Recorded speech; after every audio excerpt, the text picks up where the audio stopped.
Thank you so much.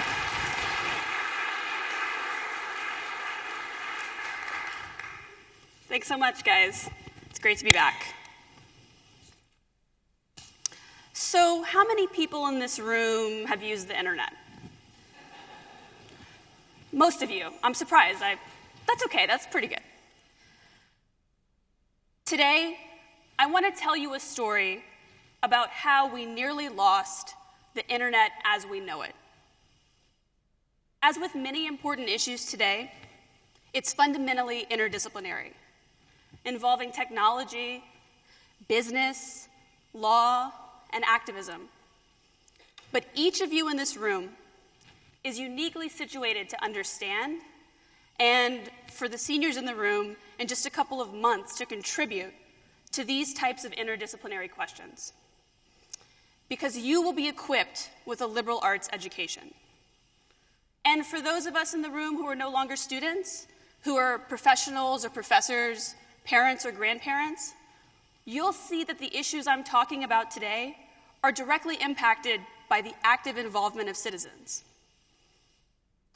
I want to talk to you today about why, even though, as Senator Al Franken from Minnesota puts it, net neutrality might sound like a technical issue, it's actually the key to preserving the internet as we know it. The internet as we know it. What do we mean when we say that? What do you think about when you think about the internet? Maybe silly cat videos? Talking to your parents and siblings who are miles, states, maybe even continents away while you're here at Carleton College? Reading breaking news from across the globe? Creating and sharing videos of your own? That is the internet as we know it. And that's the only way it's ever been in the United States.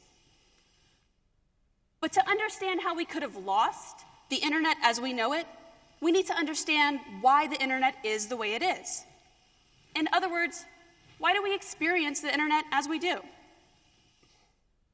One core answer to this question, as the computer scientists and engineers in the room might understand, has to do with what engineers call the end-to-end principle, which is a key design principle underlying the architecture of the internet. It means that the network is general, and that all different sorts of websites and apps can run, from Facebook to Snapchat to everything else in between.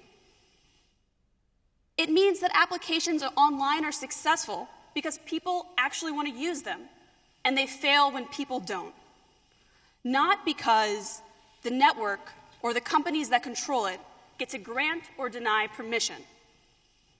End-to-end means what it says, that control resides at the ends of the network, not in the middle.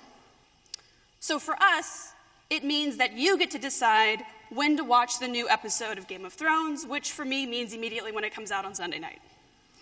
Not Comcast, not Verizon, not T-Mobile, not AT&T, or any other internet service provider that controls the pipes in between.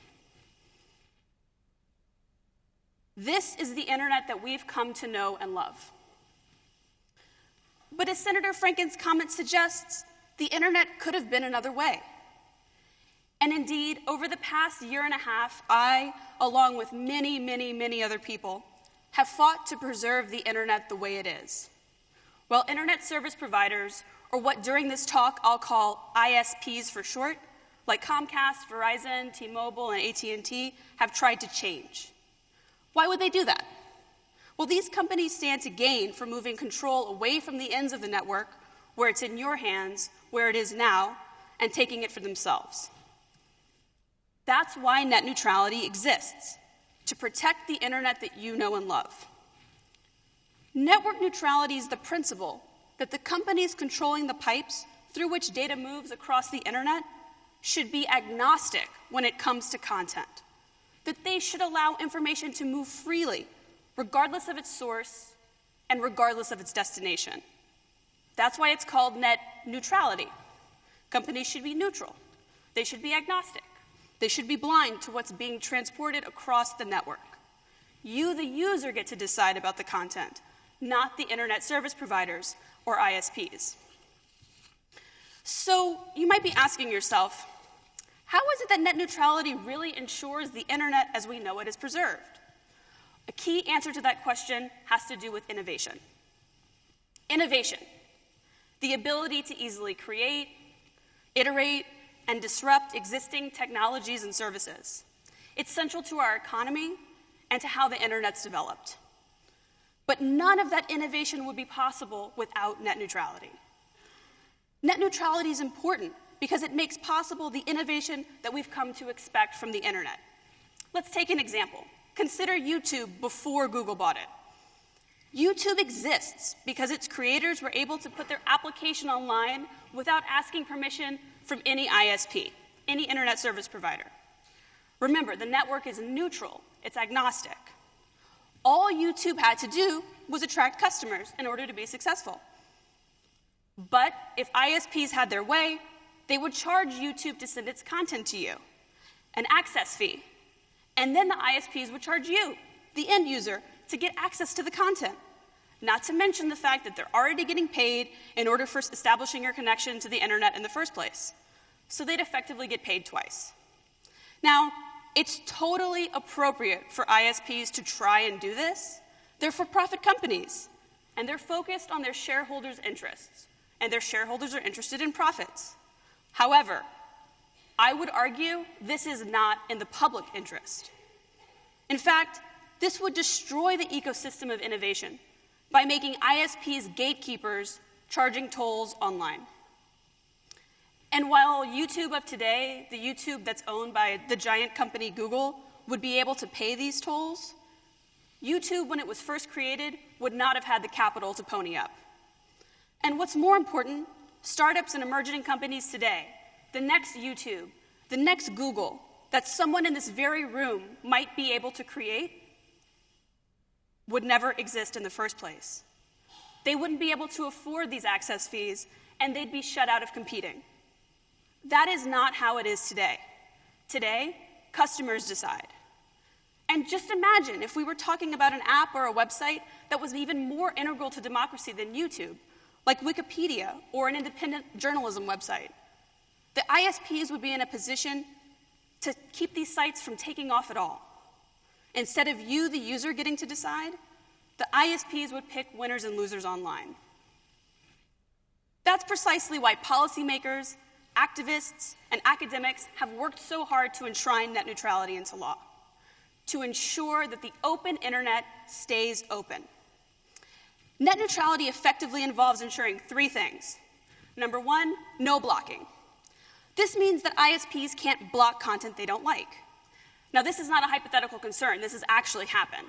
So for all the Canadians in the room, you may have heard of an ISP called TELUS. And in 2005, TELUS, the second biggest ISP in Canada, blocked access to a website run by a member of the Telecommunications Workers Union while this company, TELUS, was in the midst of a labor dispute with the union.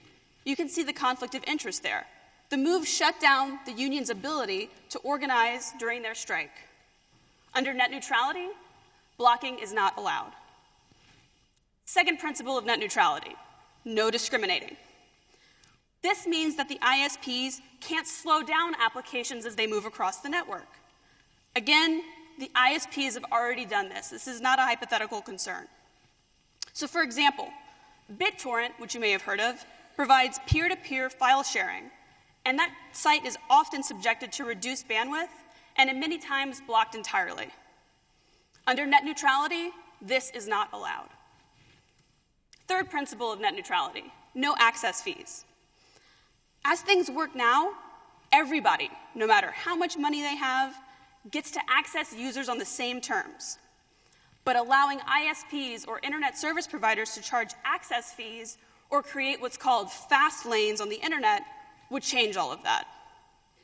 Under those conditions, only the companies that could pay for preferential treatment of their content would be able to compete for users. And thinking back to our discussion about innovation, the fast lane would effectively leave startups and small companies in the dust. They wouldn't be able to pay to compete in the first place. And concerning speech, this means that only those who could pay would be in the fast lane, like a big media company like the New York Times. but everyone else would be in the slow lane, like a new online blogger or a citizen journalist. And again, the ISPs have already done this. They've already charged access fees. This is not a hypothetical concern. For example, during 2014, while the new net neutrality rules were being developed, which will be the subject of much of the rest of my talk today, Comcast, an ISP, charged Netflix a fee to ensure that its content was delivered in a timely manner to customers.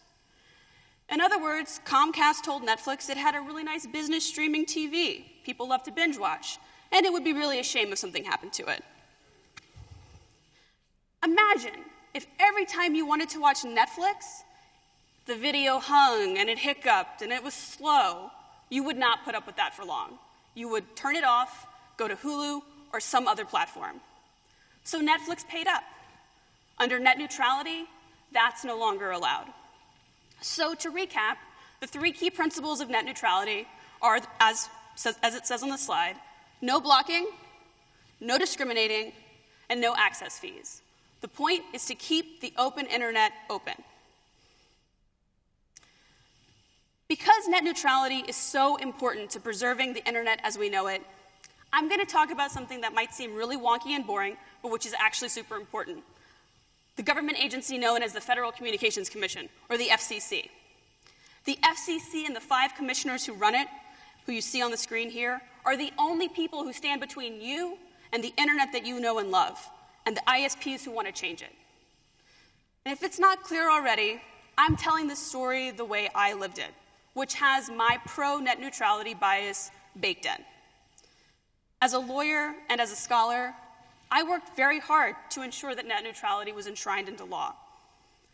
And it's important to point out that the political fault lines, in terms of DC politicians and policymakers who've been involved in this debate, consistently broke across, or should I say along, traditional Democratic and Republican lines, with Democrats supporting net neutrality and Republicans opposing it. But among citizens, Republicans and Democrats alike support net neutrality. And that makes sense. Net neutrality matters for everyone, and we should care about it regardless of who we vote for. Indeed, the whole point of net neutrality is that it preserves an agnostic platform for everyone to use. So, with those caveats in place, I want to tell you a story today about the epic battle between policy wonks, tech geeks, legal nerds, and activists who fought to preserve your internet the way you know it and love it, and the ISPs who wanted to change it. This is a story about preserving your access, your ability to access content and share that content online. This is a story about ensuring that you can start the next tech company and have a chance to be successful. This is the story of the fight for net neutrality. My part in this story started in January of 2014, when I was in my second year of law school.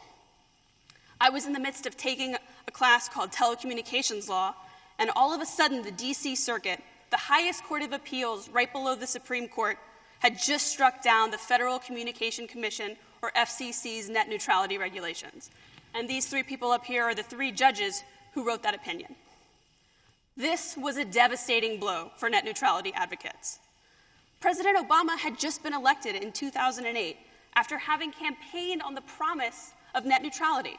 If he was elected, he would adopt and help enact formal rules. And he appointed this guy in the middle, Julius Genachowski, as the chairman of the FCC. Genachowski was widely considered to be very pro-net neutrality, and in fact he was. Among his first orders of business was ensuring net neutrality protections, which were passed in 2010 and called the Open Internet Order. Unsurprisingly, the ISPs, or internet service providers, strongly opposed the regulations, and they immediately challenged them in court. And it's that challenge that was brought by Verizon that made its way up to the DC Circuit and resulted in the rules being struck down. The legal issue really wasn't that complicated. The court didn't strike down the Open Internet Order on the merits or because it was unconstitutional. Congress didn't need to pass a new statute to give the agency authority to act. Rather, the court made clear the rules were fine. And indeed, they solved a real public policy problem, just as the FCC is supposed to do. However, the agency didn't use the right legal authority to enact the regulations. The FCC could have its net neutrality protections. It just needed to reclassify the entities it was regulating, the ISPs like Comcast and Verizon, so it could actually enforce the regulations. Now, everything I just said probably sounds like legal gobbledygook. What is she talking about? Reclassify, what does that mean? Well, it's so important. These legal concepts are so key to understanding net neutrality. We're going to do a little law 101. First, I'm going to read a little bit to you one key line from the opinion that the DC Circuit passed, and then we're going to talk about this idea of reclassification. Okay, this is the DC Circuit's opinion, Verizon versus FCC. This is the key line. I'll read it out loud. We must determine whether the requirements imposed by the Open Internet Order, that was the net neutrality regulations, subject broadband providers, those are the ISPs, to common carrier treatment. If they do, then given the manner in which the Commission has chosen to classify broadband providers, the regulations cannot stand. So the key idea that's being expressed here is something called reclassification, which I'm going to explain. What does reclassification mean? To understand reclassification, you have to understand what statute's at issue. So the statute that we're talking about here is called the Telecommunications Act. And that's the statute that provides the FCC with a mandate to regulate communications in the public interest, like TV and radio, which should be familiar to all you Carol Lexers out in the audience. Under the Act, the FCC can really aggressively regulate what it calls common carriers, or utilities, like telephone companies, under Title II of the Act. However, at the time that the FCC passed its net neutrality rules, it had classified ISPs under a very different part of the Act, under Title I. And Title I allowed for much less oversight and therefore much less regulation. The companies like this because companies don't want to be subjected to lots of regulation because it's costly. Basically, the DC Circuit told the FCC it can't have it both ways. It couldn't classify internet service providers or ISPs under Title I, like the ISPs wanted, and then regulate the companies as if they were classified under Title II as common carriers. FCC had to pick. It could reclassify ISPs as common carriers under Title II and enact proper net neutrality regulations with all the authority in the world, or it could keep ISPs under Title I and scrap net neutrality. As far as legal fixes go, this is pretty straightforward. The politics of the issue, however, were much, much more difficult. You might be asking yourself, well, if this is such an easy legal question, why didn't Chairman Janikowski just do it in the first place? That's a fantastic question. And net neutrality advocates had pushed for just that back in 2009. But in a concession to ISPs, the Commission didn't reclassify ISPs as common carriers, but left their classification under Title I, which the ISPs wanted. And this time around, in 2014, the politics were even harder.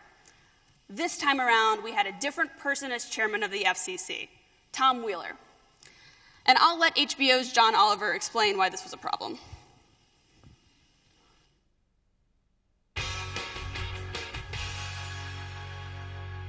If everyone is against this, how is it even possibly happening? Well, consider who would benefit from this change. Cable companies. Verizon wants a two-tier system so badly, they sued the government to force the rule change that's currently being discussed. These companies have Washington in their pockets to a conveniently almost unbelievable degree. Comcast has spent $18,810,000 in lobbying last year. That's more than any other company except for defense contractor Northrop Grumman.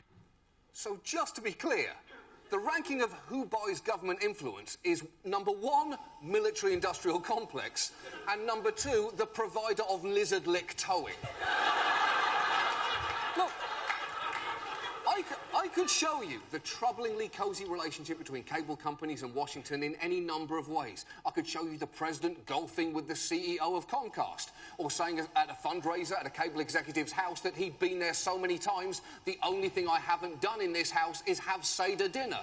But perhaps the most succinct way is this. The president has picked Tom Wheeler, a former top lobbyist for cable and wireless companies, to be the next chair of the Federal Communications Commission. Yes. The guy who used to run the cable industry's lobbying arm is now running the agency tasked with regulating it. That is the equivalent of needing a babysitter and hiring a dingo. Here, thanks for stopping over. Just make sure they're in bed by 8. There's $20 on the table for kibble, so please don't eat my baby. So, as your laughter suggests, John Oliver was right to wonder what Chairman Wheeler was doing running the FCC with all of these potential conflicts of interest. People inside the net neutrality movement were really worried, including me. At first, it just wasn't clear what the FCC was going to do. Were they going to appeal the D.C. Circuit's opinion to the Supreme Court, which they could have done? They didn't do that. Instead, the agency opened a rulemaking and sought public comments. This seemed like it could be a good move. It might signal that they were moving forward with meaningful net neutrality. Maybe they were going to listen to the D.C. Circuit and just reclassify ISPs under Title II, bringing net neutrality protection in line with the law. The chairman did not do that. Instead, he backed new net neutrality proposals that were incredibly weak. First, in April 2014, he floated a proposal that would have allowed those fast lanes and slow lanes that I talked about. Like I said before, that would have allowed ISPs or internet service providers to charge Netflix, for example, to send content to its customers. Indeed, Comcast had already done just that months before. This was hugely problematic and undermined the whole point of net neutrality, that ISPs don't get to pick winners and losers online, but rather that users do, that you do. This is precisely what the ISPs had lobbied the FCC to do, and it seemed that Chairman Wheeler, for all the concerns about conflicts of interest that John Oliver raised, was giving the ISPs exactly what they wanted. But opponents mobilized. Over 100 tech companies sent a letter to the FCC urging the agency to abandon its plan, including Google, Facebook, Twitter, and the startup run by my husband in the audience, Cameron Nordholm, also class of '06. Citizens protested the chairman's proposal. Academics, including my colleagues at the Center for Internet and Society at Stanford Law School, were mobilizing too. In response to the public outcry, the chairman listened, sort of, and revised his proposal in May. But it was still far too weak to enact meaningful net neutrality. I wrote about the chairman's revised proposal with my friend and Stanford Law professor, Barbara Van Schubeck. While we explained that the revisions were a step in the right direction because they kept that important idea of reclassification on the table, they were problematic because they still allowed for fast lanes. This was the proposal that the Commission voted to put forward in its Notice of Proposed Rulemaking on May 15th of 2014, which was open to public comment. Again, that sort of sounds like legal gobbledygook. What is a Notice of Proposed Rulemaking? It's really important because whenever agencies change regulations or promulgate new rules, they issue these things that sound really boring, and if we don't pay attention, we can't participate. And these things, Notice of Proposed Rulemaking, are so important because they're open to the public for comment. So you actually have an opportunity to send the agency feedback, to send them comments, and weigh in on the process. And indeed, over the next few months, the public gave an entirely new meaning to public commenting. The comments flooded in. As you may expect, the public outpouring was brought on in part by John Oliver. At the end of the program that I showed you, which aired on June 1st, he explicitly called on the internet, and I don't mean people, I mean he just made a call to the internet generally to comment to the FCC. And at the end of his show, he put the website, the web address, up on his screen. And the internet listened. And the internet responded. Over the next few days, so many people commented that the FCC's website crashed. And just to underscore the salience of John Oliver's comments, the chairman actually responded to him, saying, "I would like to state for the record that I am not a dingo."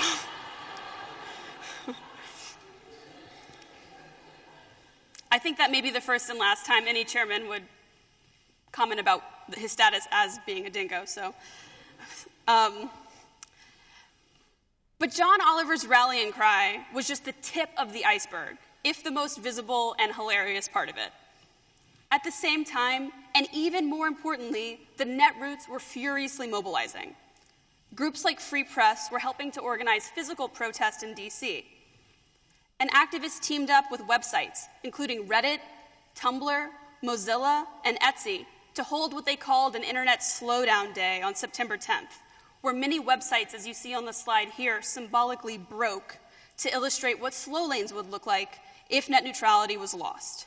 And they urged their users to write to the FCC. In other words, if we lost the battle for net neutrality, then sites like Reddit might be unable or unwilling to pay ISPs, so they'd end up in the slow lane, which is the kiss of death for any website. There were so many comments from citizens that the agency's website kept crashing, and they ended up extending their comment period by several weeks to September 15th. By the time they closed the comments, nearly 4 million people had filed comments, more than any number of comments in any agency proceeding before the FCC ever. And importantly, these comments overwhelmingly called for reclassification. As we discussed, reclassification means the FCC would change the legal categorization of ISPs from Title I to Title II, which would allow for them to enact meaningful network neutrality regulations with the full force of the law. And 2 months later, in November, another pretty important voice spoke up in favor of reclassification: President Barack Obama. While he had broadly supported the policy of net neutrality going all the way back to his first election in 2008, he had yet to publicly weigh in on the specific approach that the FCC should take. Let's take a listen to what he had to say.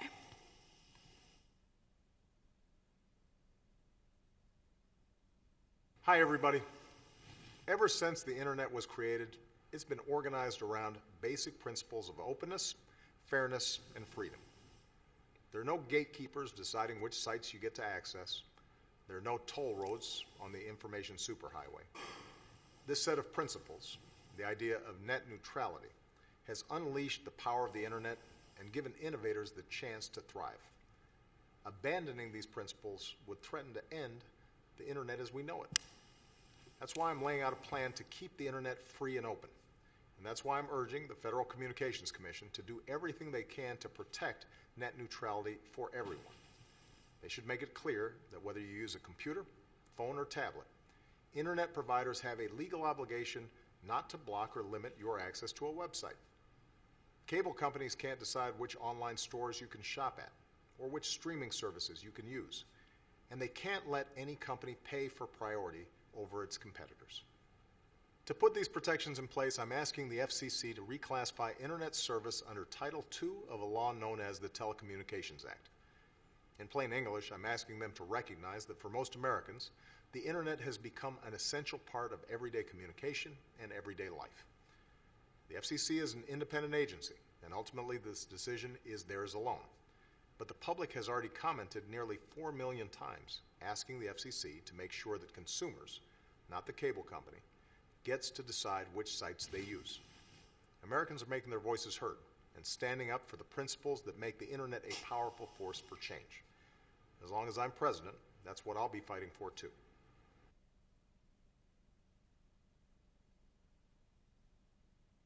At this point, open internet advocates were elated. Between the flood of comments pouring in supporting reclassification and President Obama's full-throated endorsement of reclassification, momentum was definitely in our favor. All the FCC had to do was promulgate rules following the political winds in line with the will of the people. We were basically feeling like this. But the battle wasn't won just yet. In January of 2015, just weeks before the FCC was poised to release its new net neutrality rules, congressional Republicans attempted to halt our momentum and undermine net neutrality. I remember this moment really well. The law professor I work with called me on a Friday afternoon and told me about the bill. We knew this was an 11th hour attempt by net neutrality opponents to undermine the public's impending victory. And we knew we could fight back, using our law books and our minds. This was a moment of intense nerd drama. The House was meeting the following week to consider the bill, so we had to work fast and explain why the bill was really a Trojan horse. Time was of the essence. Over the weekend, we furiously read the GOP's bill and point by point explained why, though it purported to accomplish net neutrality, it lacked substance. It was, as we put it, net neutrality in name only. By Sunday night, we finished a draft, and the question became where to publish it so it would make the most impact and have the most visibility. So late that night, I emailed the president of the Stanford Law Review, a friend, and urged him to publish the piece online. He agreed, and over the next 24 hours, the incredible staff at the Law Review edited the piece, and it went live early Tuesday morning. And just 2 days later, our Congresswoman in California, Anna Eshoo, a member of the House committee that considered the bill, thanked us for our work in a letter and told us that she sent our article to every Democratic member of the committee. The Republican bill didn't gain traction, and a month later, on February 26th of 2015, the FCC voted 3-2 along party lines to reclassify ISPs under Title II and adopt meaningful net neutrality protections. It was a good day for the open internet, and it was a great day for democracy, because the activism of regular citizens, the work of academics, and the lobbying by tech companies, it worked. We won the battle. As you might expect, though, the fight for net neutrality is not over. Just as they did the last time around, the FCC passed net neutrality rules in 2010, the ISPs are challenging the new rules in court. And the very same court that struck down the rules the last time, the DC Circuit, is poised to issue a ruling on the current challenge to the 2015 rules any day now. I checked my phone before I got up here to see if the opinion had come out, so it's possible that it's been handed down while I've been up here. I hope not, because I really want to blog about it. But it's literally going to come out at any moment.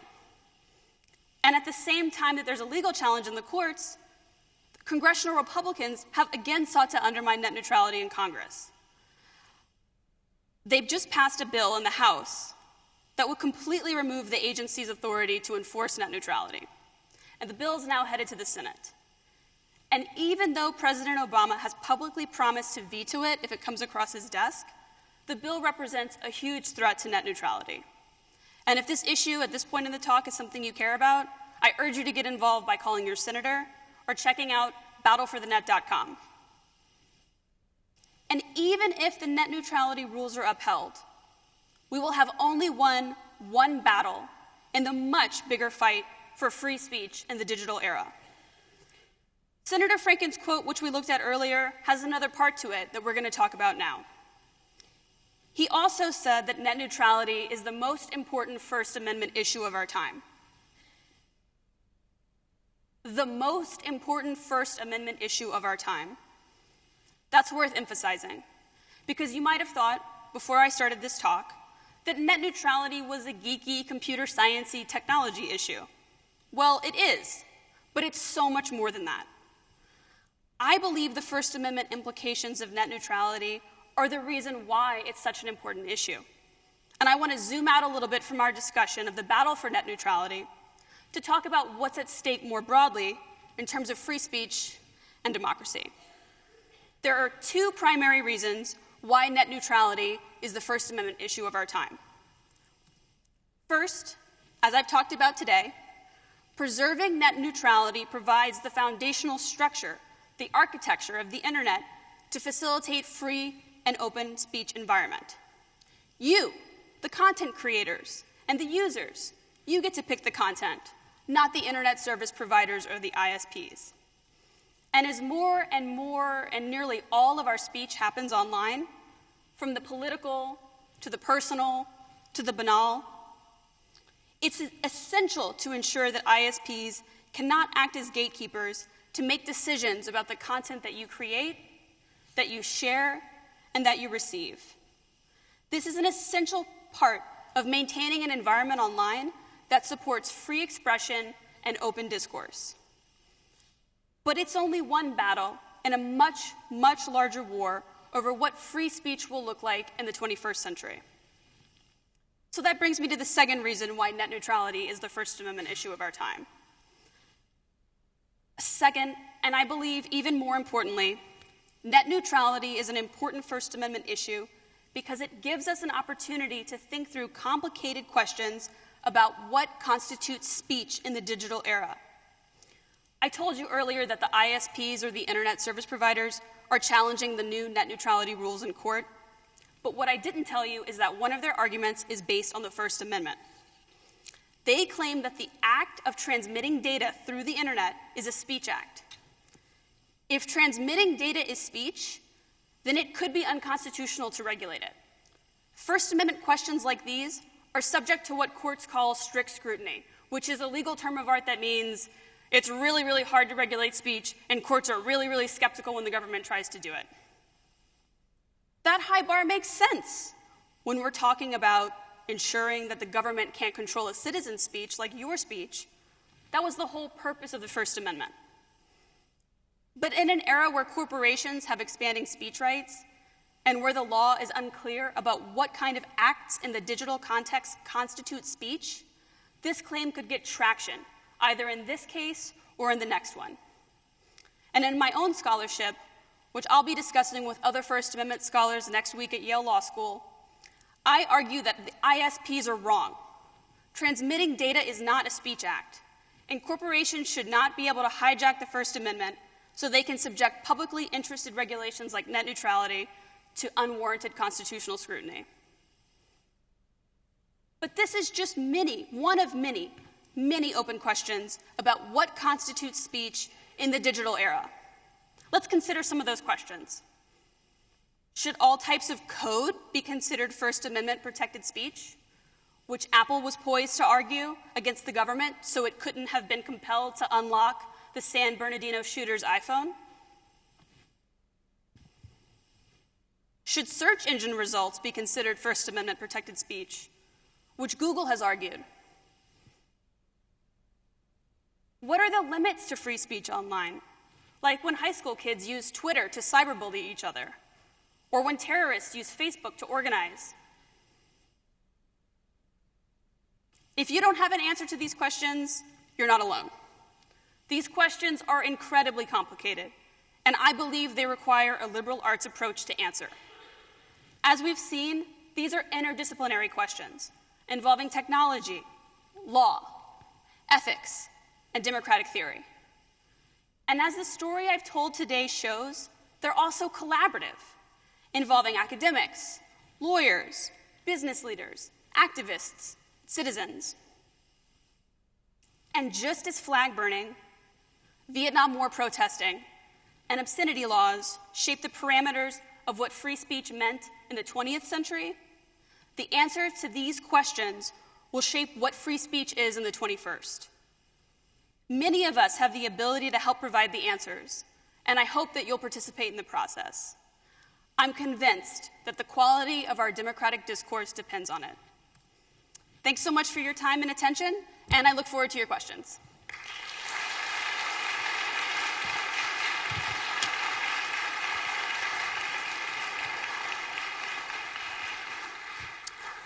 So we have some time for questions, and if you have a question, please raise your hand, and I'll bring the microphone right out to you.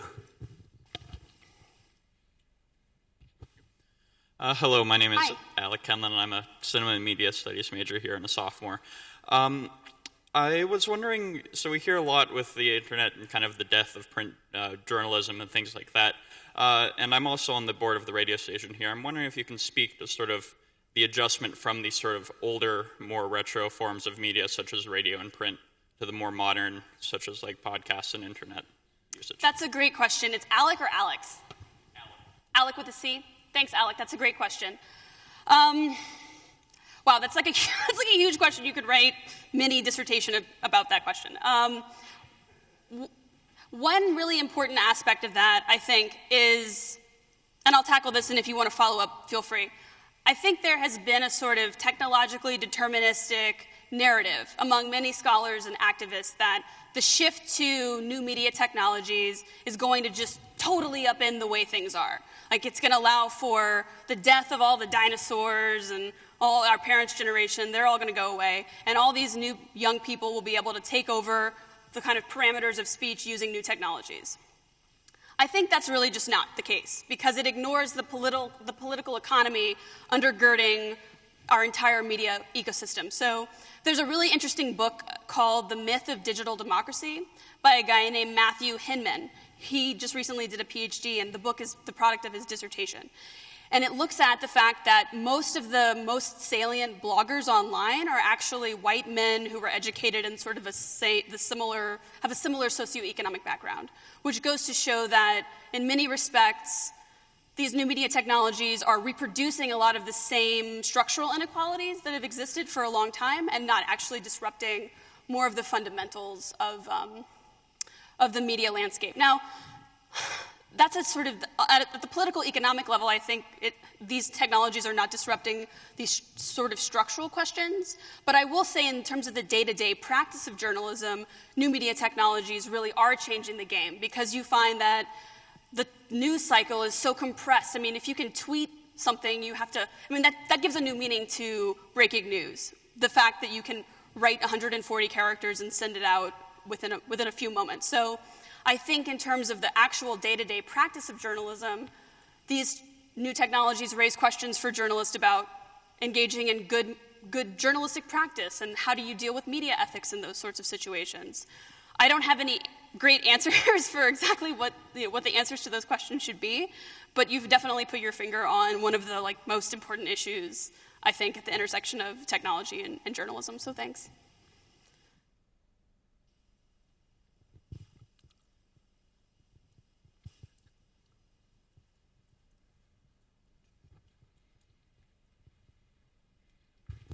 Hi, thanks so much for your talk. So I guess a lot of this debate is about if the internet service providers can be gatekeepers of media, but I guess what's your opinion on sort of the growing rise of websites becoming gatekeepers for media in terms of charging a higher fee to get a higher placement on a news feed of Facebook or BuzzFeed and all those things? That's another great question. I think it's interesting because usually when we think of control of speech, we think about government actors. And the way the First Amendment is written, it's really concerned with ensuring that the government doesn't control the terms of our speech. But what's your name? Claire? Okay, as Claire rightly points out, private actors are able to serve as gatekeepers, like Facebook is able to act as a gatekeeper. And if I'm getting my facts right, recently in India, Facebook tried to introduce, give the internet to India, and they would use the internet as if it was Facebook's walled garden, which I think is terrifying. I think that's a closed discourse. I don't think that's how the internet should be experienced. So I think we have to be vigilant, as I think you're suggesting, about the robust control that private actors have. Again, what's the answer to that question? I think ensuring that these companies don't achieve monopoly status is important. Having net neutrality, I think, helps because it ensures that the innovative ecosystem of the internet is able to thrive. So if Facebook gets lazy, the next Facebook can come along and compete. I'm hoping that supporting net neutrality will help ensure that, will help keep the internet free and open. So it's a tough question, though, and it's again, another great and important point to bring up. So thanks for your question. All right.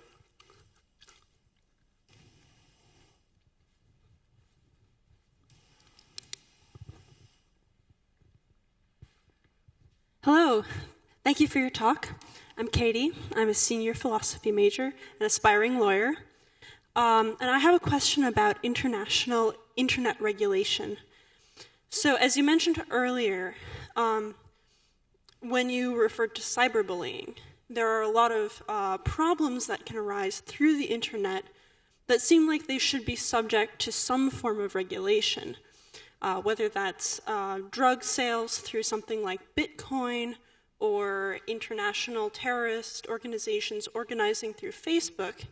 It seems like these should be subject to regulation, but there's some uncertainty as to who should regulate it and under whose jurisdiction these issues fall. So what are your opinions about who should regulate these international political issues that arise through the internet? It's Katie, right? Yes. Okay, so I think you probably already are a lawyer because you raised the issue that I wanted to talk about, which is jurisdiction. So for everyone in the room who doesn't know everything that Katie just talked about, jurisdiction really is the key to what she's asking. And this is, again, like another hugely important question that I definitely don't have all the answers to. The reason why this is so difficult is because Europe, for example, has much stricter speech laws than we do in the United States. We're very libertarian in the United States about our speech laws. Basically, no laws, no regulation.